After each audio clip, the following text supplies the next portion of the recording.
अस्सलाम वालेकुम दोस्तों। तो आज हम बात करेंगे कि आप जो है किस तरीके से 10 मिनट की वीडियो जो है वो आप 5 मिनट में 2 मिनट में भी देख सकते हैं। तो इसके लिए जो है कोई भी जो इस तरीके का फार्मूला नहीं है, यूट्यूब ने खुद दिया है। अगर आप जो है जल्दी में है और आप अपनी वीडियोस को जल्दी देखना चाहते हैं या किसी भी वीडियो को, तो आपने क्या करना है कि जो भी वीडियो आपने ऑन रखा है तो उसके 3 डॉट पर क्लिक करें। वो साइड पर जो है राइट साइड पर आपको दिखाई देगा।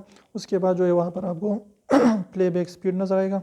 तो आपने प्लेबैक स्पीड पर क्लिक करना है और जिस तरीके से 1.5 या 2.5 इस तरीके से आप जो है जितनी ज़्यादा देर 2 पर अगर आप रखते थे तो आपकी वीडियो जो है बहुत जल्द ख़त्म होगी और आपका टाइम भी जो है बच जाएगा। तो इस तरीके से आप किसी भी वीडियो को स्पीड अप कर सकते हैं और या स्पीड डाउन भी कर सकते हैं। तो इंशाल्लाह इस तरीके से आप जो है 10 मिनट की वीडियो अगर आपके पास टाइम नहीं है तो 2 मिनट भी देख सकते हैं, 3 मिनट में लग सकते हैं। तो इस तरीके से जो है आप ये सेटिंग ज़रूर ट्राई करें।